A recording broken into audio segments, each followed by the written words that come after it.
মহারাজ অশ্বপতির কন্যা সাবিত্রী ছিলেন অপরূপা এবং গুণবতী। তিনি স্বামী হিসেবে বেছে নেন সত্যবানকে, যিনি ছিলেন এক চ্যুত রাজ্যের অন্ধ রাজার পুত্র।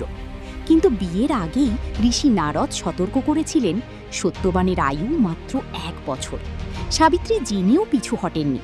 তিনি জানতেন প্রেম এবং ভাগ্যকে জয় করার ক্ষমতা অন্তরে থাকে।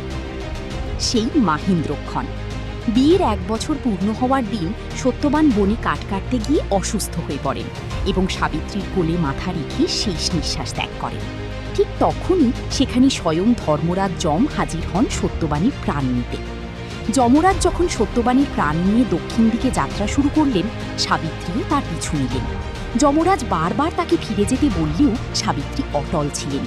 সাবিত্রীর ভক্তি ও মিষ্ট ভাষায় তুষ্ট হয়ে যমরাজ তাকে ৩টি বর দিতে চাইলেন, স্বামীকে জীবিত করা বাদে।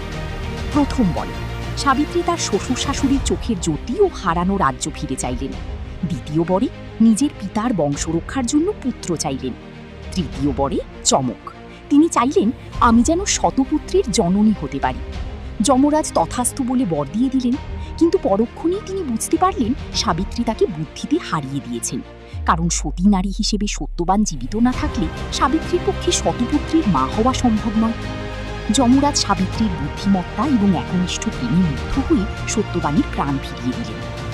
কেন এই পূজা পালিত হয়? মূলত বিবাহিত মহিলারা তাদের স্বামীর দীর্ঘায়ু ও পরিবারের মঙ্গল কামনায় জ্যৈষ্ঠ মাসের অমাবস্যা তিথিতে সাবিত্রী ব্রত পালন করে।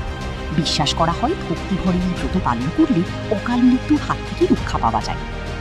গল্পের মূল শিক্ষা: ইচ্ছাশক্তি ও ধৈর্য।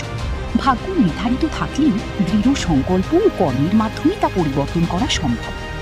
বুদ্ধিমত্তা: কেবলমাত্র শক্তিতে নয়, সংকটকালে প্রখর বুদ্ধি ও উপস্থিত বুদ্ধি ব্যবহার করলে মৃত্যুকেও জয় করা যায়।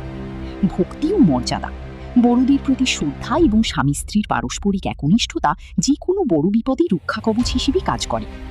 উপসংহার: সাবিত্রী ও ধর্মরাজের এই মিলন মেলা আমাদের শেখায় যে অন্ধকার যতই গভীর হোক না কেন, ভালোবাসা ও বুদ্ধির প্রদীপ জ্বালিয়ে রাখলে সেখানে আলোর জয় নিশ্চিত। গল্পটি ভালো লাগলে চ্যানেলটি সাবস্ক্রাইব করুন। ধন্যবাদ।